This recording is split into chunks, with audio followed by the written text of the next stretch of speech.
السلام عليكم ورحمة الله وبركاته. بسم الله الرحمن الرحيم. الحمد لله رب العالمين وصلوات ربي وسلامه على النبي الأمين نبينا محمد وعلى آله وصحبه أجمعين أما بعد. যাবতীয় প্রশংসা ও গুণগান হামদ এবং তারিফ সেই মহান অধিপতি আল্লাহ সুবহানাহু ওয়া তাআলার নিমিত্তে পেশ করছি, যিনি আজকে আমাদেরকে ঐতিহ্যবাহী জুবাইল দাওয়া অ্যান্ড গাইডেন্স সেন্টারের এই ক্লাস কক্ষে সাপ্তাহিক আকীদা ক্লাসে উপস্থিত হওয়ার তৌফিক দান করেছেন।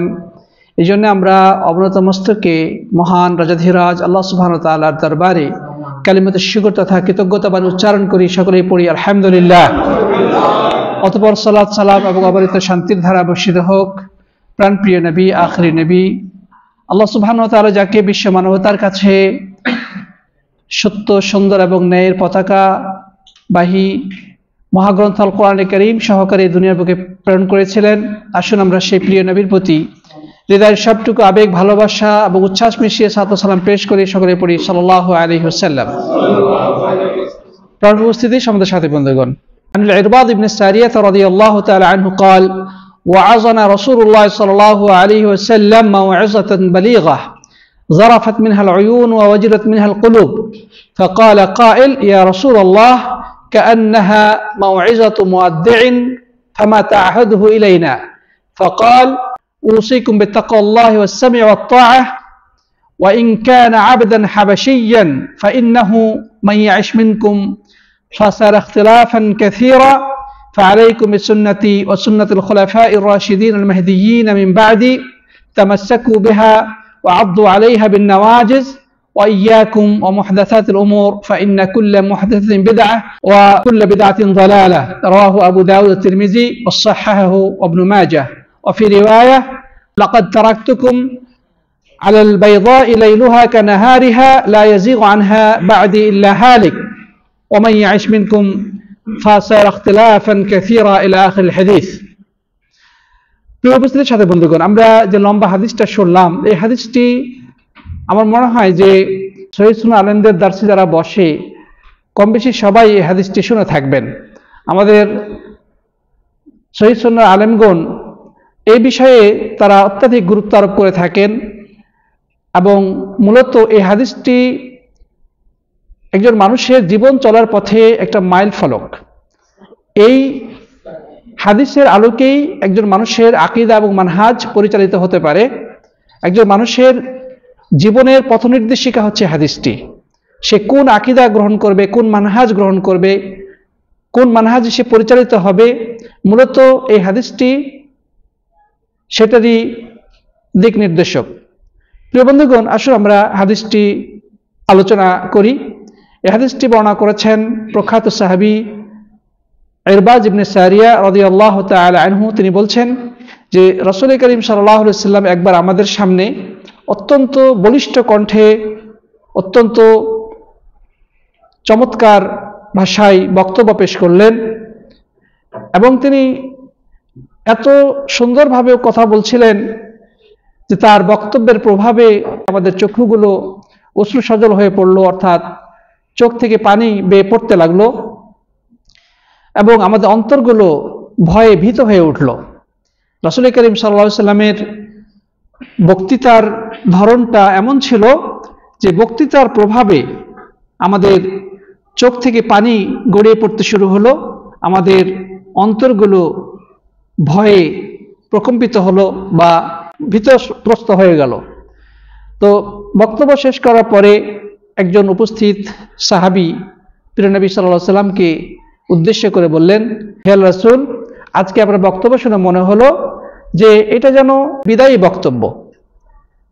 তো আপনি আমাদেরকে আপনার পরে কি বিষয়ে উপদেশ দেন, কি বিষয়ে উপদেশ দিতে চান, আপনি আমাদেরকে সেই বিষয়ে উপদেশ দিন। তখন নবী করিম সাল্লাল্লাহু আলাইহি ওয়াসাল্লাম বললেন, আলাইকুম বিতাকওয়াল্লাহ ওয়াস সামঈ ওয়াত তাআহ। আমি তোমাদেরকে যে ওসিয়তটা করে যেতে চাই সেটি হলো তোমরা আল্লাহকে ভয় করবে এবং তোমাদের যারা দায়িত্বশীল, যারা তোমাদের শাসকবর্গ, তাদের তোমরা কথা শুনবে এবং মানবে। তাদের আনুগত্য করবে। ওয়া ইন কানা আবদান হাবশিয়ান, তোমাদের শাসন ক্ষমতায় যদি একজন হাবাসি, ইথিওপিয়ান, নিগ্রো, কালো গোলাম যদি এসে ক্ষমতা গ্রহণ করে, তোমরা তার কথা শুনবে এবং মানবে। কেননা তোমাদের মধ্যে যারা বেঁচে থাকবে তারা দেখতে পাবে প্রচুর মতবিরোধ। তো তখন তোমরা আমার সুন্নাতকে এবং আমার সুপথপ্রাপ্ত খলিফাদের সুন্নাতকে শক্তভাবে ধরে থাকবে, এমনভাবে ধরবে যেভাবে মানুষ মাড়ির দাঁত দিয়ে কোনো কিছুকে ধরে থাকে। আল্লাহ নবী সাল্লাল্লাহু আলাইহি ওয়াসাল্লাম উদাহরণ দিয়ে বলছেন যে তোমরা এতটা শক্তভাবে আমার এবং আমার পরবর্তী যে খলিফাগণ আসবেন, খোলাফায়ে রাশিদিন তথা সুপথপ্রাপ্ত খলিফাগণ, তাদের সুন্নাহ বা আদর্শকে শক্তভাবে ধরে থাকবে যেভাবে কোনো মানুষ কোনো রশিকে চাবলের দাঁত দ্বারা শক্তভাবে ধরে থাকে। এবং তোমরা দিনের ভিতরে নিত্য নতুন পথ পদ্ধতি আবিষ্কারের ব্যাপারে সতর্ক থাকবে, কেননা দিনের নামে নতুন আবিষ্কৃত প্রত্যেকটি জিনিসই হচ্ছে আর প্রত্যেকটি বিদআতই হচ্ছে গুমরাহি বা ভ্রষ্টতা। প্রিয় বন্ধুগণ, এই হাদিসটি আবু দাউদ তিরমিজিতে বর্ণিত হয়েছে, ইবনে মাজাতে বর্ণিত হয়েছে এবং এর সনদ সহিহ। এই হাদিসে অন্য একটি বর্ণনা এসেছে, তিনি বলেছেন যে লাকাদ তারাকতুকুম আলাল বাইদাই লাইলুহা কানাহারিহা, যে আমি তোমাদেরকে রেখে যাচ্ছি এমন সুস্পষ্ট পথের উপরে, এমন সুস্পষ্ট দলিল প্রমাণের উপরে, যার রাতগুলো দিনের মতোই, মানে রাত দিনের মধ্যে কোনো পার্থক্য নেই। এই পথ থেকে শুধুমাত্র ধ্বংসপ্রাপ্ত ব্যক্তি ছাড়া কেউ বিচ্যুত হতে পারে না। মানে আমি তোমাদেরকে যেই পথে, যে আদর্শ এবং যেই দলিল প্রমাণের উপর রেখে যাচ্ছি, এটা এতটাই সুস্পষ্ট, এতটাই শ্বেতশুভ্র যে এর রাতের এবং দিনের মধ্যে কোনো পার্থক্য নেই। অর্থাৎ রাতের অন্ধকারে তো কোনো অস্পষ্ট থাকে, দেখতে পায় না, দিনে আলো দেখা যায়, কিন্তু আমি তোমাদের সামনে যে পথ রেখে যাচ্ছি এখানে রাত দিন সমান, এখানে অস্পষ্টতা বলতে কোনো কিছু নেই। আর আমার পরে যারা বেঁচে থাকবে তারা প্রচুর পরিমাণ দ্বিমত দেখতে পাবে। এরপরে হাদিসের বাকি অংশ নবী করিম সাল্লাল্লাহু আলাইহি ওয়াসাল্লাম বলেছেন। তো প্রিয় বন্ধুগণ, আল্লাহ নবী সাল্লাল্লাহু আলাইহি ওয়াসাল্লাম বললেন যে আমি তোমাদেরকে রেখে যাচ্ছি এমন সুস্পষ্ট উপরে যেখানে রাত এবং দিন সমান, অর্থাৎ এখানে অস্পষ্টতা বা দুর্বোধ্য কোনো কিছু নেই। একমাত্র পথভ্রষ্ট এবং ধ্বংসপ্রাপ্ত ব্যক্তি ছাড়া এই পথ থেকে বিচ্যুত কেউ হওয়ার সম্ভাবনা নাই। হ্যাঁ, কেউ যদি সবকিছু দেখে শুনে স্পষ্টভাবে বুঝে তারপরে যদি পথভ্রষ্ট হয় সেটা তার বিষয়, সে ধ্বংসপ্রাপ্ত। কিন্তু মূলত আমি যেই পথ তোমাদের সামনে রেখে যাচ্ছি তার মধ্যে কোনো ধরনের অস্পষ্টতা বা কোনো ধরনের দুর্বোধ্যতা নেই, একেবারে ক্লিয়ার। রাত এবং দিন যেখানে সমান, রাতের অন্ধকার দিনের আলো যেখানে একেবারে উজ্জ্বল ঝকঝকে আলোর মতো পরিষ্কার। প্রিয় বন্ধুগণ, তো আমরা যে হাদিসটি শুনলাম, এই হাদিসটি আমাদের জীবন চলার পথে বিশুদ্ধ আকীদা এবং মানহাজের পথে চলার জন্য অত্যন্ত গুরুত্বপূর্ণ। প্রিয় নবী সাল্লাল্লাহু আলাইহি ওয়াসাল্লাম এখানে যে উপদেশগুলো দিয়েছেন, এই প্রত্যেকটি উপদেশ স্বর্ণাক্ষর লিপিবদ্ধ করে রাখার মতো, সেগুলো হৃদয়ে গেঁথে রাখার মতো, সেগুলো বারবার আলোচনা পর্যালোচনা করার মতো। এই হাদিসটি নিয়ে ব্যাপক পরিমাণে লেখালেখি, আলোচনা পর্যালোচনা করার মতো, এবং ওলামা কেরাম সেটা করেছেন। ইবনে দাকিক আল ঈদ, ইবনে উসাইমিন, ইবনে রাজব হাম্বালি রাহিমাহুমুল্লাহ, তারা এই হাদিসের উপরে কিতাব রচনা করে ফেলেছেন। বিশাল বিশাল আলোচনা তারা করেছেন, তাদের গ্রন্থে বিষয় বিস্তারিত আলোচনা করেছেন। তো যাই হোক প্রিয় বন্ধুগণ, এখানে আমরা কিছু বিষয় জানার চেষ্টা করব। আল্লাহ নবী সাল্লাল্লাহু আলাইহি ওয়াসাল্লামের এই হাদিস থেকে আমরা আসলে কি শিক্ষা পাই? প্রথমত আমরা যেটা শিক্ষা পাই, আল্লাহ নবী সাল্লাল্লাহু আলাইহি ওয়াসাল্লামের বক্তৃতার ধরন।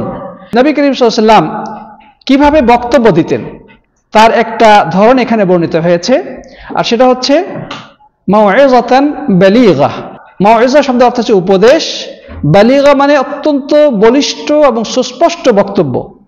মানে প্রিয় নবী সাল্লাল্লাহু আলাইহি ওয়াসাল্লামের বক্তৃতার ধরন ছিল যে তিনি যে বক্তব্যটা দিতেন সেটা হতো অত্যন্ত সুস্পষ্ট এবং অত্যন্ত বলিষ্ঠ কণ্ঠে। তার মানেটা হলো বক্তৃতার মধ্যে অস্পষ্টতা বলতে কোনো কিছু থাকতো না। রাসূল করিম সাল্লাল্লাহু আলাইহি ওয়াসাল্লামের বক্তৃতার ধরন, অন্য হাদিসে এসেছে যে মা জননী আয়েশা রাদিয়াল্লাহু তাআলা আনহা বলছেন যে তিনি এমনভাবে কথা বলতেন যে যেন একজন শ্রোতা যদি শব্দগুলো গুনার চেষ্টা করতেন তাহলে গুনতে পারতেন। এবং সাহাবীদেরকে উদ্দেশ্যে তিনি বললেন যে তোমরা যেভাবে দ্রুত কথা বলো, আল্লাহ নবী সাল্লাল্লাহু আলাইহি ওয়াসাল্লাম এভাবে দ্রুত কথা বলতেন না। তিনি অত্যন্ত সুস্পষ্ট ভাষায় সুন্দরভাবে তিনি উপস্থাপন করতেন যে একজন শ্রোতা যদি চাইতো তাহলে তার শব্দগুলো গুনতে পারত। সুবহানাল্লাহ। তো প্রিয় বন্ধুগণ, বর্তমান যুগে আমরা যেভাবে কথা বলি বা ওয়াজ নসিহত করি, এগুলো আসলে রাসূল করিম সাল্লাল্লাহু আলাইহি ওয়াসাল্লামের যে সুন্নাহ বা তার বক্তৃতার যে ধরন, সেগুলো থেকে বলা যায় যে বহু বহু দূরে। নবী করিম সাল্লাল্লাহু আলাইহি ওয়াসাল্লাম কখনো কখনো আবার বক্তব্য দিয়েছেন উচ্চ কণ্ঠে। হাদিসে আসছে যে রাসূল করিম সাল্লাল্লাহু আলাইহি ওয়াসাল্লাম কখনো কখনো এমনভাবে বক্তব্য দিতেন যে তার চোখগুলো লাল হয়ে যেত। আল্লাহ নবী সাল্লাল্লাহু আলাইহি ওয়াসাল্লাম কখনো কখনো বক্তব্য দিতেন এমনভাবে যে তার চোখ দুটো লাল হয়ে যেত, তার গলার দুই পাশে রগগুলো ফুলে উঠত। তো মনে হতো যে তিনি কোন সেনাবাহিনীকে সতর্ক করছেন যে অচিরেই শত্রু বাহিনী তোমাদের ঝাঁপিয়ে পড়বে, তোমরা সতর্ক হও, তোমরা প্রস্তুতি গ্রহণ করো। এভাবে রাসূল করিম সাল্লাল্লাহু আলাইহি ওয়াসাল্লাম কখনো কখনো বক্তব্য দিতেন। উলামায়ে কেরাম বলেছেন যে বক্তৃতার পদ্ধতি হলো শ্রোতাদের অবস্থার উপর নির্ভর করে বক্তব্য হবে। কখনো অত্যন্ত রাগের স্বরে বক্তব্য দেওয়া, এতে চোখ দুটো লাল হয়ে যাবে, গলার আওয়াজ উঁচু হয়ে যাবে, রগ রেশাগুলো ফুলে উঠবে। আবার কখনো নরম ভাষায় বক্তব্য হবে, এতে শ্রোতাদের অশ্রু বিগলিত হবে, অন্তরগুলো নরম হয়ে যাবে, তারা ক্রন্দন করবে। প্রিয় বন্ধুগণ, তাহলে আমরা এখান থেকে প্রিয় নবী সাল্লাল্লাহু আলাইহি ওয়াসাল্লামের বক্তৃতার ধরন পেলাম। কিন্তু আমাদের দেশে যে ওয়াজ মাহফিলগুলো, সেগুলোতে কিভাবে বক্তৃতা হয় আপনারা সবাই কম বেশি জানেন। প্রিয় বন্ধুগণ, সেখানে কেউ এসে হিন্দি গানের সুরে গজল গাইতেছে, কেউ প্যারোডি বলতেছে, কেউ ডাইরেক্ট সিনেমার গান উপস্থাপন করতেছে, কেউ আবার কৌতুক পরিবেশন করতেছে, হাসির রোল পড়ে যাচ্ছে বক্তৃতার মধ্যে, ঠিক না ঠিক? অথচ আল্লাহ নবী সাল্লাল্লাহু আলাইহি ওয়াসাল্লামের বক্তৃতা থেকে এমন কোনো একটি উদাহরণ খুঁজে পাওয়া যায় না যে তার বক্তৃতায় উপস্থিত শ্রোতাগণ সবাই হাসাহাসি করত বা হাসিতে তারা লুটুপুটি খেত, এমন বক্তৃতা ধরন রাসূলের হাদিসে বর্ণিত হয় নাই। তারপর এই যে সুর দিয়ে হেলে দুলে যে বক্তৃতা দেওয়া হয়, রাসূল করিম সাল্লাল্লাহু আলাইহি ওয়াসাল্লামের 63 বছরের এই দাওয়াতে জিন্দেগিতে তিনি কখনো এমনটি করেছেন বলে কোনো হাদিস লিখিত হয় না। তাহলে আজকে ওয়াজ মাহফিলগুলোতে যা চলছে, এগুলো ওয়াজের নামে আওয়াজ, মানে মানুষকে রাখা, এটাই তার উদ্দেশ্য। মানুষকে কোরআন হাদিসের সঠিকতা পৌঁছে দেওয়া নয়, যে মানুষ আনন্দ, এটা বিনোদন হয়ে গেছে। পুরো বহু সুর করে করার ব্যাপারে সতর্ক উচ্চারণ করেছেন যে এইসব সুরের মধ্যে মানুষ আনন্দ, কিন্তু প্রকৃতপক্ষে হেদায়েত তাদের অন্তরে প্রবেশ করে না।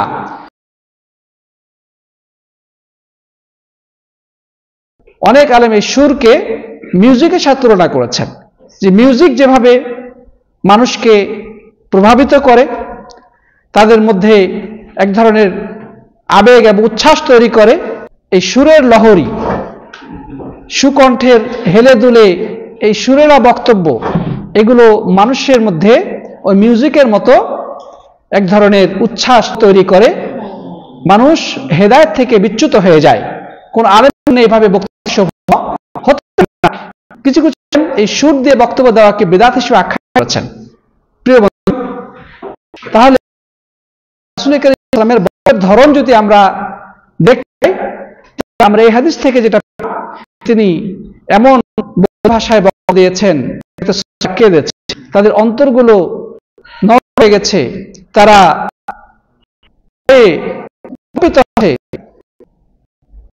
নবী সাল্লাল্লাহু আলাইহি ওয়াসাল্লামের বক্তৃতার ধরন। যাই হোক, একটা জিনিস শিখতে সেটা যে একজন আলেম যদি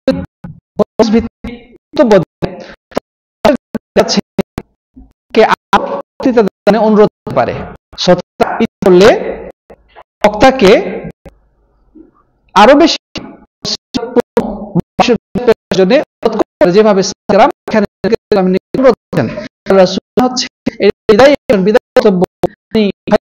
চলে যাবেন থেকে আমাদের দেখে চিরগ্রহণ করবেন, অতএব আপনি আমাদেরকে আরো কিছু নসিহত আপনি দিন। নবী করিম সাল্লাল্লাহু আলাইহি ওয়াসাল্লাম তখন এই অনুরোধ রক্ষাকে আরো উপদেশ দিয়েছেন, সমগ্র উম্মতের জন্য বিশাল উপকারী এবং কল্যাণ বলে হয়ে আসছে এবং যুগে যুগে সেটা হবে আল্লাহ তাআলা। প্রিয় বন্ধুগণ,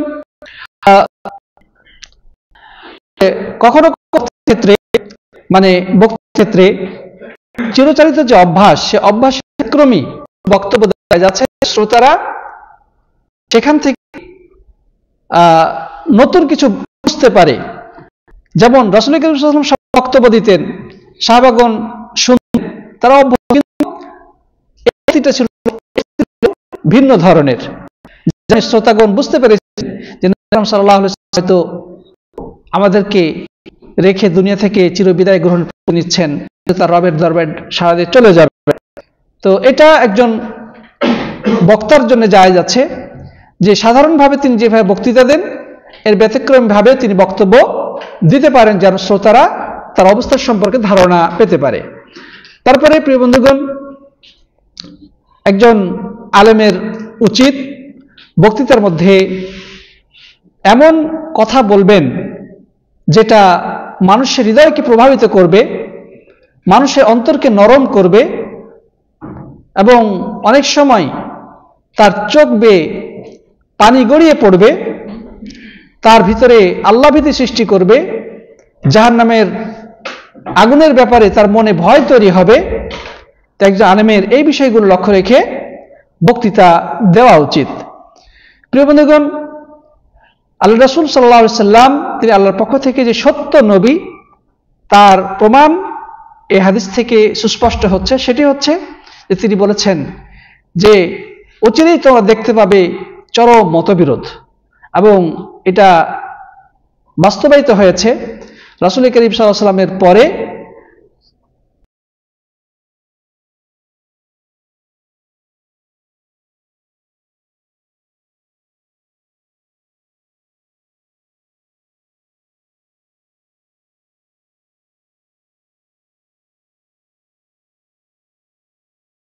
উম্মাত ইসলামিয়ার মধ্যে প্রচুর পরিমাণ মতবিরোধ সৃষ্টি হয়েছে, অনেক ধরনের ঝগড়া ফাসাদ, মারামারি কাটাকাটি হয়েছে এবং সেটা অদ্যাবধি চালু আছে।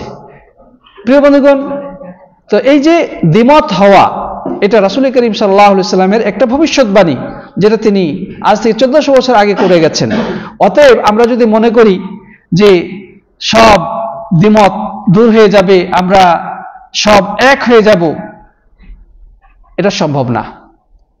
অর্থাৎ মতবিরোধ থাকবেই, সব মত এক হওয়া সম্ভব নয়, কিন্তু তার অর্থ এই নয় যে আমরা পরস্পরে সবসময় মারামারি কাটাতে লিপ্তই থাকবো। আমাদের চেষ্টা করতে হবে, মতবিরোধ থাকবেই কিন্তু অন্যের মতকে সম্মান জানিয়ে সত্য এবং ন্যায়সঙ্গত যে মত বা যেই বিষয় সেটিকে দলিলের ভিত্তিতে প্রকাশ করে দেওয়া, এরপরে পরস্পরে এই দ্বিমতের কারণে মারামারি কাটাকাটিতে লিপ্ত না হওয়া, একে অপরের শত্রুতে পরিণত না হওয়া। কারণ দ্বিমত হওয়া এটা রাসূল সাল্লাল্লাহু আলাইহি ওয়াসাল্লামের ভবিষ্যৎবাণী, কিন্তু যেটা নিন্দনীয় সেটি হচ্ছে এই মতবিরোধের কারণে একে অপরের শত্রুতে পরিণত হওয়া, রক্তারক্তি, মারামারি, কাটাকাটি এবং শত্রুতা ও বিদ্বেষে রূপান্তরিত হওয়া, এটি অবশ্যই নিন্দনীয়। তবে মাসলা মাসাইলের বিষয়ে দ্বিমত হওয়া এটা অবশ্যই নিন্দনীয় না, কারণ মানুষের বুঝ এক একজনে এক এক রকম। একই হাদিসকে দুইজন আলেম দুইভাবে ব্যাখ্যা করেছেন। তো এই ক্ষেত্রে যেই ব্যাখ্যাটা কোরআন সুন্নাহ অধিক কাছাকাছি সেটা গ্রহণীয় হবে, আর যেটা কোরআন সুন্নাহর বিপরীত যাবে সেটা বর্জনীয় হবে। তো এই বিষয়ে আমাদের সতর্ক হতে হবে যেন এই মাসলা বুঝায়ের ক্ষেত্রে দ্বিমত যেন আমাদেরকে একে অপরের শত্রুতে পরিণত না করে। প্রিয় বন্ধুগণ, এই হাদিসের আরেকটি শিক্ষণীয় দিক হচ্ছে যে আল্লাহ রাসূল সাল্লাল্লাহু আলাইহি ওয়াসাল্লামের সুন্নাহর পথে চলতে গেলে প্রচুর ধৈর্যের প্রয়োজন আছে। কারণ নবী সাল্লাল্লাহু আলাইহি ওয়াসাল্লাম এখানে বলেছেন যে তোমরা মাড়ির দাঁত দিয়ে শক্তভাবে ধরো। আপনার কাছে যদি একটা রশি দেওয়া হয়, আপনি যদি সামনের দাঁত দিয়ে সে রশিটাকে কামড়ে ধরেন, তাহলে সম্ভাবনা আছে রশি ছুটে যাবে, এমনকি আপনার দাঁতও উঠে যেতে পারে। কিন্তু ওই রশিটাকে যদি আপনি আপনার চাবলের দাঁত দিয়ে শক্তভাবে ধরেন, তাহলে কিন্তু এই রশিটা সহজে ছুটবে না। তাহলে এই সুন্নাহর উপরে চলতে গেলে আমাদেরকে শক্তভাবে সুন্নাহকে ধারণ করতে হবে। কেননা আপনি যখন সুন্নাহর পথে চলবেন তখন আপনার বিরোধিতা করা হবে, মানুষ আপনার সাথে শত্রুতা পোষণ করবে, মানুষ আপনাকে ভিন্ন নজরে দেখবে, মানুষ আপনাকে হয়তো বাজে কথা বলবে, আপনার সামনে প্রতিবন্ধকতা সৃষ্টি করবে, আপনাকে নিয়ে তিরস্কার করবে, হাসি মজাক করবে। আপনি যদি সুন্নাহকে হালকাভাবে ধরে থাকেন আপনি বিচ্যুত হয়ে যাবেন। কিন্তু সুন্নাহটাকে যদি আপনি শক্ত করেন, চরম ধৈর্যের পরিচয় দেন, তাহলে মানুষের কোনো ক্ষতি করতে পারবে না। মানুষের কথা, মানুষের মন্তব্য আপনার গন্তব্যের পথে বাধা হতে পারবে না। সুতরাং রাসূল করিম সাল্লাল্লাহু আলাইহি ওয়াসাল্লামের এই ওসিয়তটা আমাদের জন্য অত্যন্ত অপরিহার্য, অত্যন্ত গুরুত্বপূর্ণ যে আমরা এই বাস্তব জীবনে যে কোনো ইবাদত করব, যে কোনো সুন্নাহকে ফলো করব, যে কোনো ইসলামী অনুশাসন মেনে চলব, মনে রাখতে হবে যে আমার সামনে বাধা আসবেই, আমার সামনে প্রতিবন্ধক সৃষ্টি করা হবেই, আমার ব্যাপারে মানুষ সমালোচনা করবেই। কিন্তু আপনাকে ঝড়ের বিপরীতে পথ চলতে হবে, আপনাকে স্রোতের বিপরীতে চলতে হবে। আপনি যদি গড্ডালিকা প্রবাহে গা ভাসিয়ে দেন, আপনি যদি স্রোত তরঙ্গের সাথে আপনি যদি স্রোতের দিকেই চলতে থাকেন, আপনার গন্তব্য যে কোথায় হবে আপনি নিজেও জানেন না, আপনি কখনোই সঠিক পথের উপর টিকে থাকতে পারবেন না।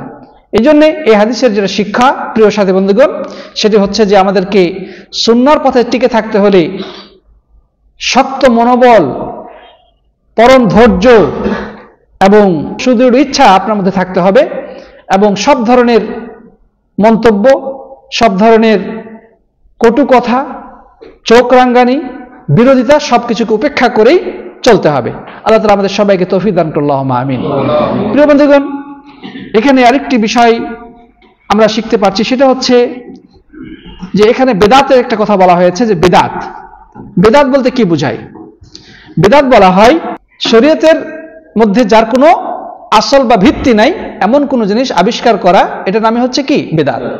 আর বেদাতের পরিণতির ব্যাপারে রাসূল করিম সাল্লাল্লাহু আলাইহি ওয়াসাল্লাম এখানে বলেছেন, ইয়াকুম মুহাদ্দাসাতিল উমুর, তোমরা দিনের মধ্যে নিত্য নতুন আবিষ্কার থেকে দূরে থাকবে। ফা ইন্না কুল্লা মুহাদ্দাসিন বিদআহ, কেননা দিনের নামে নব আবিষ্কৃত প্রত্যেকটি জিনিসই হচ্ছে বিদআত, আর প্রত্যেকটি বিদআতই হচ্ছে গুমরাহি। অন্য বর্ণে আছে কুল্লু দালালাতিন ফিন্নার, আর প্রত্যেকটি ভ্রষ্টতা পরিণতি হচ্ছে জাহান্নাম।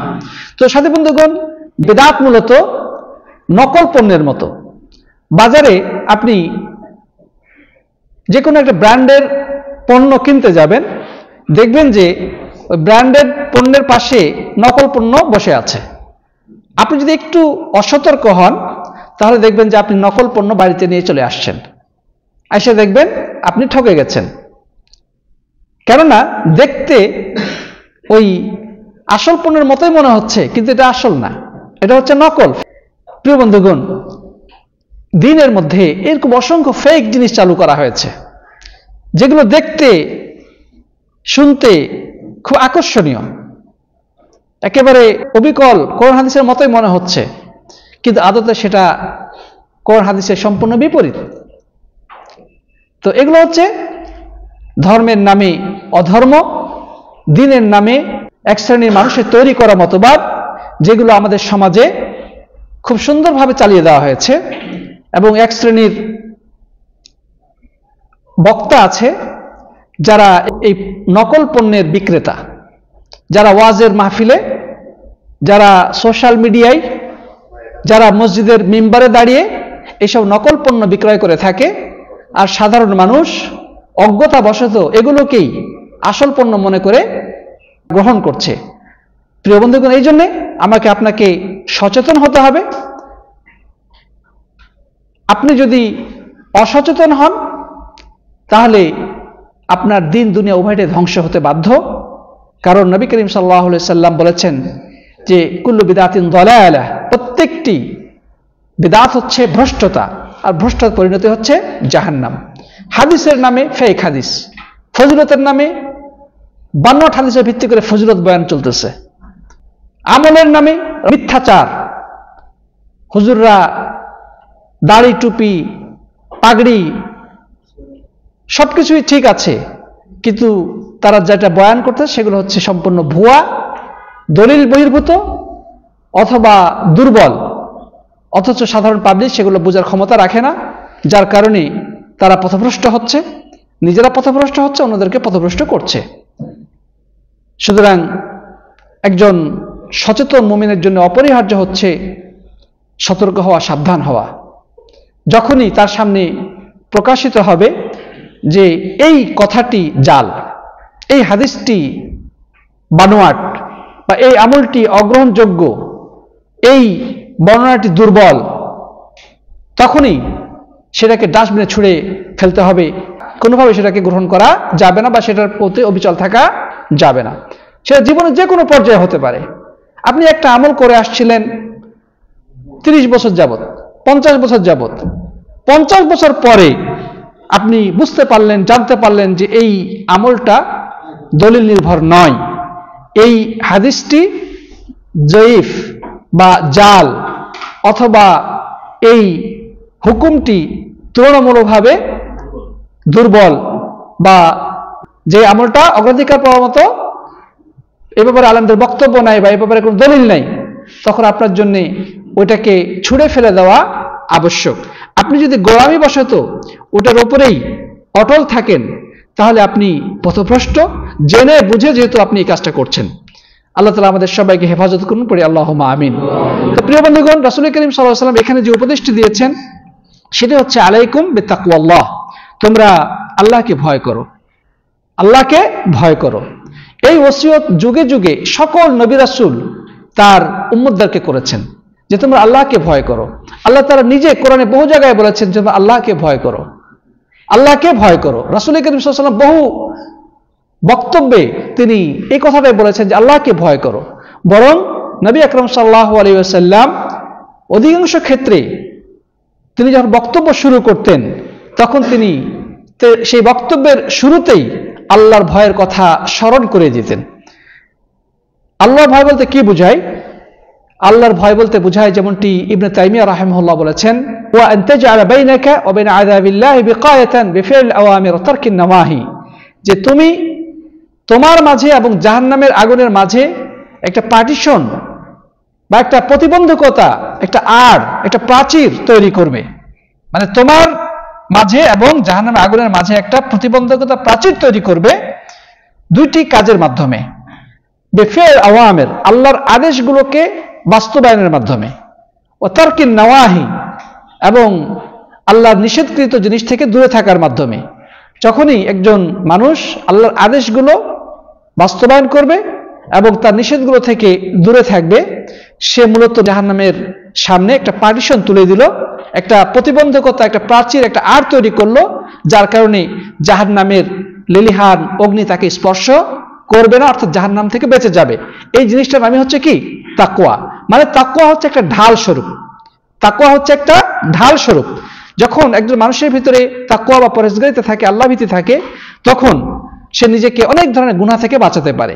মানুষে দেখুক অথবা না দেখুক, সে ঘরের মধ্যে একাকী থাকুক অথবা লোক সম্মুখে থাকুক, সে সফরে থাকুক অথবা আবাসে থাকুক, সে সুস্থ থাকুক অথবা অসুস্থ থাকুক, সে আর্থিকভাবে সচ্ছল থাকুক অথবা দুর্বল থাকুক, সকল ক্ষেত্রে সে আল্লাহর হুকুমকে অগ্রাধিকার দিবে। যেটা হালাল সেটা করবে, যেটা হারাম সেটা থেকে দূরে থাকবে। যেমন আবু হুরায়রা রাদিয়াল্লাহু তাআলার কাছে এক ব্যক্তি তাকওয়া বিষয়ে জানতে চাইলেন যে হে আবু হুরায়রা, তাকওয়া কাকে বলে? তখন তিনি বললেন যে তুমি যদি এমন একটি জায়গা দিয়ে যাও যেখানে চতুর্দিকে কাঁটা বিছানো আছে, কণ্টকময় এলাকা দিয়ে, কণ্টকময় রাস্তা দিয়ে তুমি যদি যাও, তাহলে তুমি কিভাবে যাবে? তখন প্রশ্নকারী বললেন যে আমি খুব সতর্কতার সাথে অগ্রসর হব, যেন কাঁটা আমার শরীরে বা কাপড়ে বিদ্ধ না হয়। তখন তিনি বললেন এটার নামই হচ্ছে তাকওয়া। এই জিনিসটার নামই কি? তাকওয়া। তার মানে এই জীবন চলার পথে অসংখ্য পাপ আমাদেরকে হাতছানি দিয়ে ডাকবে, নানা ধরনের অন্যায় অপকর্ম আমাদের সামনে উপস্থিত হবে, নানা ধরনের প্রলোভন আমাকে হাতছানি দিয়ে ডাকবে। একজন মুমিন মুত্তাকি এই সমস্ত হাতছানিকে উপেক্ষা করে, সব ধরনের রঙিন আহ্বানকে প্রত্যাখ্যান করে সে যদি আল্লাহর পথে টিকে থাকতে পারে, সতর্কতার সাথে পথ চলে, এটার নামই হচ্ছে কি? তাকওয়া। সবকিছু ছেড়ে দিয়ে সে জঙ্গলে বসবাস করতে পারে না, এই সংসার, পরিবার, সমাজ, রাষ্ট্র সবকিছু ছেড়ে সে মরুভূমিতে বসবাস করতে পারে না। কারণ মানুষের সামাজিক জীব, তার স্ত্রী পরিবার আছে, তার সন্তান সন্ততি আছে, তার সমাজ আছে, তাকে দাওয়াতি কাজ করতে হবে, তার অনেক দায়িত্ব আছে। অতএব তাকে এই সমাজেই থাকতে হবে, এই পরিবারের মধ্যেই থাকতে হবে, কিন্তু সতর্কতার সাথে চলতে হবে। ব্যবসা বাণিজ্য, চলাফেরা, তার কৃষিকাজ, চাকরি, সব ক্ষেত্রেই আল্লাহর বিধান রয়েছে, সে বিধান অনুযায়ী সে জীবনটা কি করবে? পরিচালনা করবে। এটার নামই হচ্ছে তাকওয়া। আরেকটি বর্ণনা রয়েছে যে তাকওয়া চারটি জিনিসের নাম: ওয়াল খাউফু মিনাল জালিল, ওয়াল আমালু বিত-তানজিল, ওয়াল কানাআতু বিল ইয়াসির, ওয়াল ইসতি'দাদু লিয়াউমির রাহিল। যে তাকওয়া হচ্ছে চারটি জিনিসের নাম। এটা হচ্ছে মহান আল্লাহকে ভয় করা, 2 নম্বর আল্লাহর পক্ষ থেকে নাজিলকৃত যে ওয়াহী তথা কোরআন সুন্নাহ অনুযায়ী আমল করা, 3 নম্বর হচ্ছে অল্পে তুষ্ট থাকা, এবং 4 নম্বর হচ্ছে আখিরাতের জন্য প্রস্তুতি নেওয়া। এই চারটি জিনিসের নাম কি? তাকওয়া। তাকওয়া নিয়ে আলাদা আরো বক্তব্য রয়েছে, আমরা সেদিকে যাব না। প্রিয় বন্ধুগণ, রাসূল করিম সাল্লাল্লাহু আলাইহি ওয়াসাল্লাম বহু হাদিসে তাকওয়ার কথা বলেছেন। তিনি বলেছেন, ইত্তাকিল্লাহ হাইসুমা কুনত ওয়া আতবি'স সাইয়্যাতাল হাসানাতা মুহুহা ওয়া খালিকিন নাস বিখুলুকিল হাসান। তুমি যেখানেই থাকো না কেন আল্লাহকে ভয় করো, যেখানেই থাকো না কেন, তুমি আবাসে প্রবাসে, সুস্থ অসুস্থ, সচ্ছল অসচ্ছল, যে কোনো অবস্থায় থাকো কেন আল্লাহকে ভয় করো। তো প্রিয় বন্ধুগণ, আল্লাহ রাব্বুল আলামিনকে আমাদেরকে সবসময় ভয় করতে হবে, সাধ্য অনুযায়ী আল্লাহর পথে নিজের জীবনকে উৎসর্গ করতে হবে, আল্লাহর হুকুম আহকামকে মেনে চলতে হবে। আর ভুল যদি হয়ে যায়, তারপর পাপ যদি ঘটে যায়, আল্লাহর কাছে তওবা করতে হবে। কারণ নিশ্চয় রাব্বুল আলামিন নিজের নাম রেখেছেন তাওয়াব, নিজের নাম রেখেছেন গফুর, গফফার, তিনি নিজের নাম রেখেছেন সিত্তির। অতএব আমাদের উচিত রাব্বুল আলামিনের কাছে ক্ষমা চাওয়া যদি কোনো ভুল করে ফেলি। আল্লাহ যেন আমাদের সবাইকে গুনাহ থেকে রক্ষা করেন, আল্লাহুম্মা আমিন। এবং যেন ভুল হয়ে গেলে আমরা তার কাছে ক্ষমা চেয়ে নিই, করি আল্লাহুম্মা আমিন। সর্বশেষ পয়েন্টে আমরা যেটা বলতে চাই সেটা হচ্ছে, আল্লাহ নবী সাল্লাল্লাহু আলাইহি ওয়াসাল্লাম এখানে যে উপদেশটি দিয়েছেন সেটি কি? সেটি হচ্ছে আস-সামউ ওয়াত-তাআহ, মানে শাসকের আনুগত্য করা, দায়িত্বশীলের আনুগত্য করা। মানে শাসক যদি কোনো আদেশ করে সেটাকে মেনে চলতে হবে, যদি কোনো নিষেধ করে সেটাকে বর্জন করতে হবে। তবে শর্ত রয়েছে। শর্ত কি? শর্ত হচ্ছে যদি না সে আল্লাহ এবং রাসূলের বিপক্ষে কোনো আদেশ বা নিষেধ করে, আল্লাহ এবং রাসূলের বিপক্ষে বা কোরআন সুন্নাহর বিপক্ষে কোনো যদি আদেশ বা নিষেধ করে, তখন সেই ক্ষেত্রে কোনো শাসক কেন নিজের বাবা মা অথবা পৃথিবীর অন্য কোনো মানুষের কথা মানা শরীয়ত সম্মত নয়, সেটা হারাম। রাসূল করিম সাল্লাল্লাহু আলাইহি ওয়াসাল্লাম বলেছেন, লা তাআতা লিমাখলুকিন ফি মা'সিয়াতিল খালিক, যে মাখলুকের আনুগত্য করা বৈধ নয় খালেক তথা স্রষ্টার অবাধ্যতা করে। মানে যেই কাজে আল্লাহ অসন্তুষ্ট হবেন, যেই কাজে আল্লাহ রাব্বুল আলামিন নারাজ হবেন, সেই কাজে কোনো মাখলুকের, কোনো সৃষ্টি জগতের কারো, সে যত বড় আলেম হোক, ইমাম হোক, মুহাদ্দিস হোক, শাসক হোক, পিতামাতা হোক, অথবা অন্য যে কে হোক না কেন, তার কথা মানার কোনো সুযোগ নেই। আল্লাহ রাব্বুল আলামিনকে নারাজ করে আল্লাহ সুবহানাহু ওয়া তাআলার অসন্তুষ্টিতে অন্য কারো আনুগত্য করা চলবে না। শাসক যদি এমন আদেশ করে যেটা কোরআন সুন্নাহর বিপরীত, তাহলে তার কথা মানার কোনো অপশন সামনে নাই, তার কথা মানা যাবে না। অবশ্যই আল্লাহ এবং রাসূলের আদেশকেই সেখানে অগ্রাধিকার দিতে হবে। হ্যাঁ, কিছু বিষয় রয়েছে যেগুলো কোরআনেও নেই, হাদিসে নেই, যে দুনিয়াবি অনেক বিষয়, সেই ক্ষেত্রে শাসকের আনুগত্য করতে হবে। অথবা যদি সে কোরআন সুন্নাহ ভিত্তিক কোনো আইন প্রয়োগ করে, তাহলে সেক্ষেত্রে তার আনুগত্য করতে হবে। কেননা শাসকের বিরোধিতা করা মানে হচ্ছে বিশৃঙ্খলা সৃষ্টি হওয়া। কারণ আপনি যখন তার বিপক্ষে দাঁড়াবেন, তার বিপক্ষে বিদ্রোহ করবেন, অস্ত্র ধারণ করবেন, সে তার শক্তি প্রয়োগ করবে এবং রক্তারক্তি হবে, ইজ্জত লুণ্ঠিত হবে, ধন সম্পদ লুণ্ঠিত হবে, সমাজে বিশৃঙ্খলা ছড়িয়ে পড়বে। এই জন্যে প্রিয় বন্ধুগণ, সাধ্য অনুযায়ী তাদের আনুগত্য করতে হবে। যতক্ষণ পর্যন্ত তারা কুফরির নির্দেশ না দেয়, যতক্ষণ পর্যন্ত তারা নামাজের অনুমতি দেয়, ততক্ষণ পর্যন্ত তার বিরুদ্ধে বিদ্রোহ করা যাবে না। আহলুস সুন্নাহ জামাতের এই মূলনীতি থেকে আজকে অধিকাংশ মুসলিম বিচ্যুত, যার কারণে আজকে আমাদের সমাজে মানে সবসময় রাষ্ট্র যেন একটা পক্ষ, জনগণ যেন আরেকটা পক্ষ। ঠিক না? ঠিক। মানে রাষ্ট্র এবং জনগণ এই দুইটা সবসময় একে অপরের সাথে বিরোধিতায় লিপ্ত। এই জন্যে শাসক ও জনগণের উপর অত্যাচার করে, জনগণ ও শাসকের বিরুদ্ধে বিদ্রোহ করে, শাসকের বিরুদ্ধে শাসককে গালাগালি, শাসককে নিয়ে নানা ধরনের সমালোচনায় মত্ত থাকে। তো এই কারণে আমাদের সমাজ থেকে আল্লাহর রহমত বরকত উঠে গেছে।